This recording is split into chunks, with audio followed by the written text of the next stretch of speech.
Tal y como lo habíamos informado, está con nosotros para compartir nuestro espacio Visión Integral José Miguel Soto Jiménez, el general, como le dicen sus amigos. Yo prefiero decirle el general, porque eso de militar no se lo quita absolutamente nadie. Es secretario de Estado de las Fuerzas Armadas, intelectual, académico, historiador, poeta, ensayista. Tiene estudios de Derecho y de Sociología. Es miembro de la Dirección Central de la Fuerza del Pueblo. Ha escrito varios libros de historia, poesía.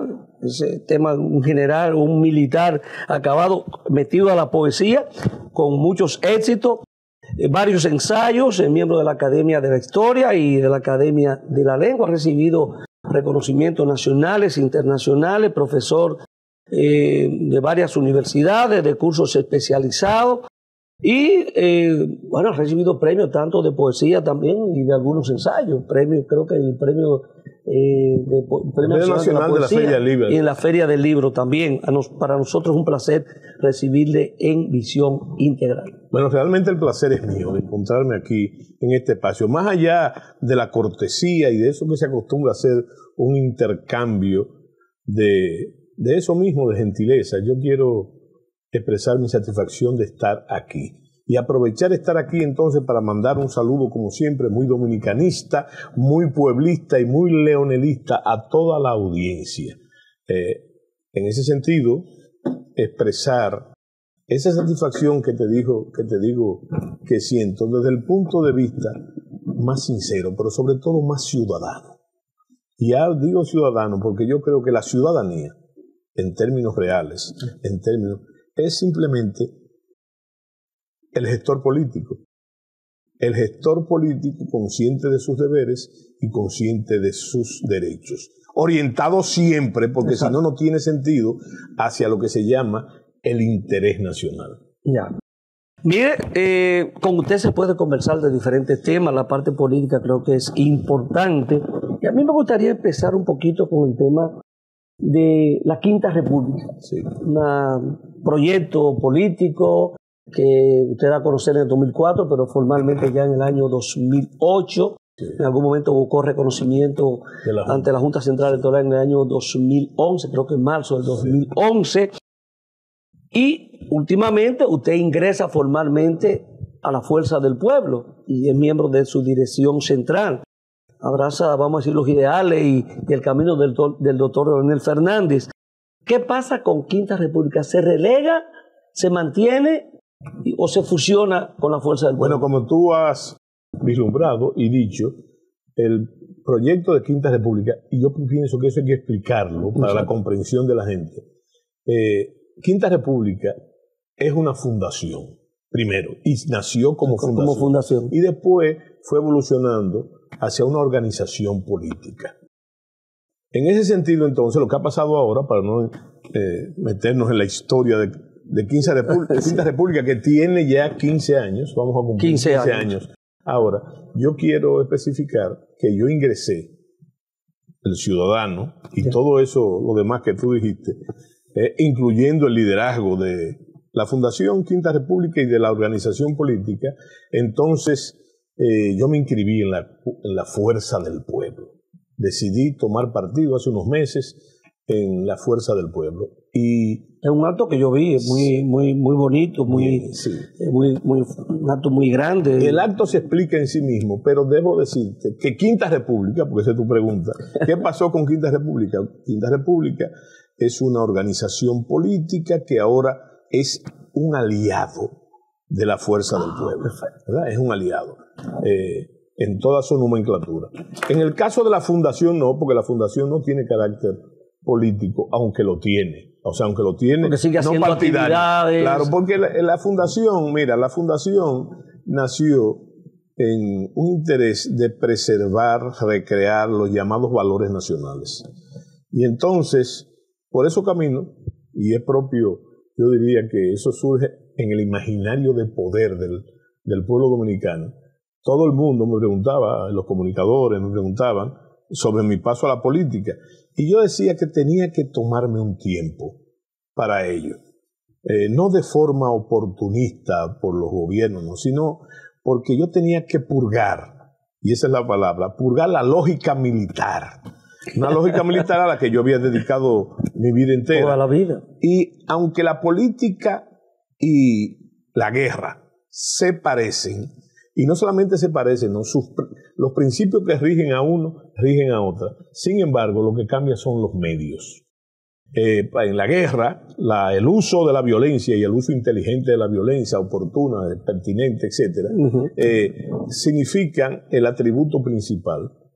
Pero la política, que está regida por los mismos principios, por los 9 principios de la guerra, la política no tiene que ver nada con la violencia, tiene que ver precisamente porque el político tiene que transaccionar, no tolerar sus convicciones, sino tiene que contemporizar, escuchar, etc. En la vida militar lo que priman son las órdenes, o como dice la Vulgata, el sí señor y no señor. Ordene, mande. Bueno, entonces, haciendo esa aclaración importante, entonces ya tú sabes que Soto, como tú has dicho, está trabajando arduamente para que la Fuerza del Pueblo y su líder, Leonel Fernández, ganemos las elecciones en el 2024. ¿Qué lo lleva a usted a tomar esa decisión y precisamente con la Fuerza del Pueblo? Sí. La identificación con esa organización, por su principio, por su ideología, la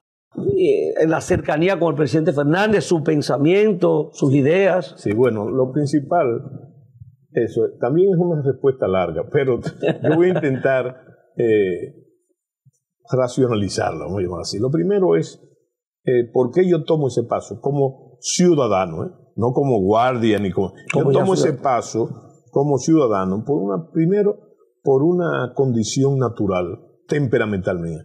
Yo nunca he podido ser neutral, y menos cuando esté en juego el interés nacional, ¿verdad? Y menos también por la cantidad de dificultades, crisis, crujías que está pasando la mayoría del pueblo dominicano. El país grande, como lo llamó Leonel Fernández, ese que constituye un 70% de la población. Sin desmeritar, eso es un pensamiento de Sartori, el gran teórico de la democracia, sin entonces excluir la clase, lo que se llama la clase media, que es la baja pequeña burguesía, la baja pequeña burguesía, el profesor Bosch.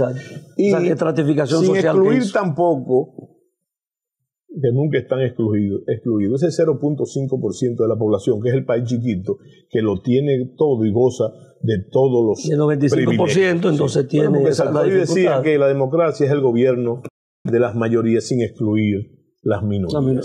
Sí. Bueno, entonces, la razón fundamental de la que no se puede excluir, como tú has dicho y yo repito, el liderazgo del presidente Leonel Fernández, es construir una voluntad política que pueda resolver los grandes problemas que estamos viviendo. Y esos problemas no son simplemente la típica munición opositora, no. Es lo que está vivo, en carne viva, y sufriendo la población dominicana, sobre todo en todos los sectores, pero sobre todo en la clase más necesitada. Entonces, encima de todo ello... Y hay un golpeo a la clase media que ha reaccionado y que en algún momento apoyó bastante yo creo que hay un golpeo... el gobierno actual. Hay un golpeo inclusive para una clase que la gente no ha, quizás, lo ve en sus resentimientos de lo que está viviendo y sufriendo. Pero aún la clase empresarial, que son los productores de riqueza, están también siendo acosados. Acá hay un grupo de lo que yo llamo los ricos dorados, que están, ¿verdad?, al último guay de la moda, y este gobierno, lo dice la gente, es el gobierno de los popis, de los llamados popis. Y entonces, es un bote que se le ha pegado al gobierno. Y entonces, yo pienso que hay un desconocimiento interesado en el que se trata de articular la opinión pública. Porque realmente este gobierno tiene como presidente, por primera vez desde Donald Rick Cabral, que no ganó por voto las elecciones, fue un presidente fáctico, entonces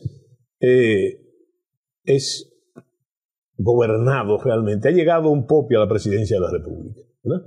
como usted lo quiera ver. Bueno, y no se puede desacreditar a los popis porque hay popis con conciencia, ¿verdad? Con conciencia. Pero yo lo que me refiero esos son los popis guacos. Que la cosa más difícil en este país sigue siendo producir riqueza. Mire, le voy a decir por qué, excluyendo ese grupito, ¿verdad? Te voy a explicar por qué. Porque hay que comprender que es un mal oficio, y siempre lo ha sido, administrar y repartir pobreza. Lo único que se puede repartir equitativamente es la riqueza. ¿Me explico lo que trato de decir? Entonces, claro, tampoco se puede golpear a los empresarios, a los productores en sentido general. Entonces, ese es un factor crítico en mi toma de decisiones. Bueno, y hay otro que no puedo esconder. Eso es parte, a partir de una evaluación. Ya yo son los primeros 2 años y algo de gobierno. No, 3 años. Bueno, lo primero, cuando usted tomó la decisión, prácticamente claro, 3 años de gobierno. Pero hay que tomar muy en cuenta también, y eso es definitorio, que el presidente Fernández, puesto por las disyuntivas y la necesidad sobre el tapete de las grandes decisiones electorales ahora, como opción principal, digo yo, para la presidencia de la República, entonces es el más experimentado de todos. ¿Por qué experimentado? Porque ha sido 3 veces presidente de la República por el voto popular, y una de esas ocasiones desde la oposición. Que no es tan fácil. Desde la oposición, que nunca ha sido fácil. Y ganó de forma significativa en el 2004. ¿Verdad? Eso es lo primero. Segundo. Y gobernar un país en medio de una crisis como la que se produjo en el 2003. Y que parece que se le ha olvidado a la gente. Sin embargo, el presidente, como él mismo ha dicho ahora, el presidente Fernández, nunca habló de las dificultades que se derivaron de la crisis, ¿no? Sino que empezó a gobernar. Basado, ojo, en toda la basamenta, en la estructura que había realizado en otros planos en su primer gobierno, que él mismo ha dicho que no era experimentado. Era su primera experiencia. Era su primera experiencia. Sin embargo, la asume, pero no solamente la asume y gobierna, sino que crea las condiciones para lo que iba a hacer después. ¿Qué condiciones me refiero? Yo pienso que una de las obras en ese y en todos los gobiernos más importantes del presidente Fernández es la modernización del Estado. Bueno, y después en sus otros 2 gobiernos, que comenzó también, creó las bases de su primer gobierno, que muchos dicen que fue su mejor gobierno. Yo no lo creo así. Creó las condiciones para la gran obra física de gobierno. La gran obra física de gobierno, que rivaliza con otras obras de gobierno del pasado y de la contemporaneidad, de forma cuantitativa y también en términos de calidad. Entonces, podríamos pasarnos el programa entero diciendo qué obra, pero yo que quiero mencionar las principales, lo que es el metro, por ejemplo, y lo que eso ha significado, todos los famosos... Un aspecto de modernidad, transporte. Los famosos túneles, esos túneles y vías, los elevados, pero además de la vía de comunicación, los puentes, bueno. Y yo, para decirte cosas, hay otras muchas cosas de términos cualitativos que son importantes. Entre ellos una que nos compromete enormemente y que justifican su vuelta al poder, que es el manejo que dio a las famosas relaciones internacionales. Por ejemplo, las comparaciones siempre son peligrosas, pero yo te voy a hacer una reciente. El gobierno acaba de celebrar con mucho bombo la apertura de Guyana, de la sede, es una nueva sede. Tú sabes la cantidad de nuevas sedes que inauguró en su gobierno el presidente Fernández, con una actitud visionaria en torno a lo que es el desarrollo nacional en todo su sentido. Pero tú sabes lo que fue, por ejemplo, la inserción del presidente Fernández en el área de Centroamérica. El liderazgo. Y de ahí se derivó su liderazgo. Pero tú sabes lo que significa ahora mismo. El principal apoyo, los principales, yo diría que gestores del apoyo al problema de la República Dominicana con respecto al gran problema haitiano están en Centroamérica. ¿Quién sembró eso? El presidente Fernández, pero además la ocupación de la República Dominicana y su liderazgo en los organismos internacionales, porque hay que reconocer una cosa, desde todos los puntos de vista. El presidente Fernández, en sus armas, en su arsenal personal, como político, como ciudadano, tiene, a mi manera de ver, dos virtudes fundamentales. Primero, es un gran comunicador. Un profesor de comunicación. Dicen que no lo dejen hablar. Sí. Sí. Dice, no lo dejes hablar porque te convence. No, pero además de eso, déjame decirte una cosa. Una de las características que más me llama la atención, y déjame decirte, lo conocí primero como adversario, esas cualidades. Y después, a lo largo de toda su carrera, el presidente, que es el político, por cierto, yo lo he dicho muchas veces, ya lo han dicho otros, pero yo lo dije de forma reiterada. Es el político más importante de los últimos 35 años del país, de su irrupción en la política. Y quiero decirte que en ese sentido también el presidente Fernández, entre su arsenal como comunicador, el presidente Fernández tiene una cualidad importante. El presidente Fernández nunca habla de más ni habla de menos. Dice lo preciso y lo conveniente, ¿verdad? Y la otra cualidad que hay que destacar en el presidente Fernández, que siempre lo ha sido desde que comenzó en el partido, en el viejo partido, desde que comenzó bajo, aupado por la sabiduría del profesor Juan Bosch, es las relaciones internacionales. Ese es un arma de él. Es más, se llegó a decir en uno de las campañas de los gobiernos del viejo partido que él iba a ser el canciller. El canciller. Era la posición que le tenían reservada si se ganaban las elecciones en el 90. Sí, entonces, yo dije que dos, pero hay otra. El presidente Fernández cree en la articulación de las ideas. Es más, en una ocasión él habló de conceptualizar. Y eso de conceptualizar me lleva a la vieja lucha dialéctica sobre la teoría y la práctica. Mire, vamos a hacer un cortecito ahí para que sigamos en ese mismo entre la teoría y la práctica para unos consejos comerciales que tenemos. Así que, con su anuencia, vamos a hacer una pausa.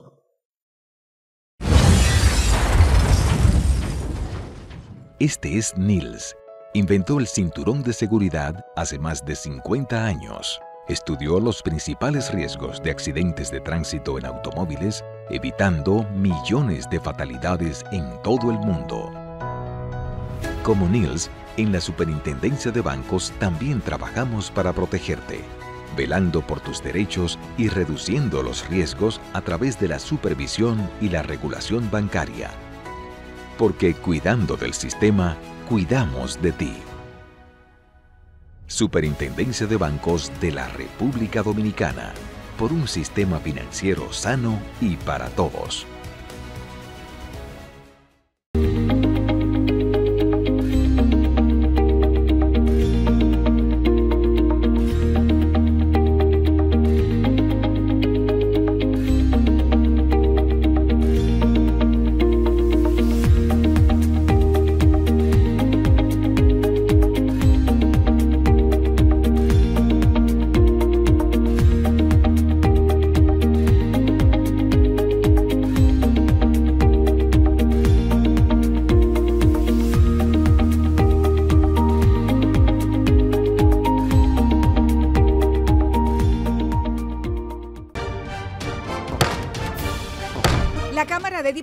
En cumplimiento de sus atribuciones, aprobó leyes de gran impacto social, realizó vistas públicas, talleres, descensos y al menos 28 de sus comisiones trabajaron. La Comisión de Dominicanos en el Exterior realizó vistas públicas en Miami y San Juan, Puerto Rico, donde reconocieron a personalidades que han hecho aportes significativos al país. La comisión fue encabezada por Alfredo Pacheco, quien estuvo acompañado de Ramón Ceballo, Eddie Montaz, Adelis Olivares, Josefa Mejía, Héctor Félix y Máximo Castro. Mientras que en las sesiones de la semana, el Pleno aprobó en primera lectura el proyecto de agricultura familiar que busca que se haga efectivo el derecho humano a una alimentación adecuada y suficiente. También aprobó una resolución entre el gobierno dominicano y el de Guatemala para que los dependientes del personal diplomático puedan realizar actividades remuneradas. Y una comisión especial realizó vistas públicas sobre el proyecto de Ley General de Alquileres de Bienes Inmuebles y Desahucios. Cámara de Diputados de la República Dominicana.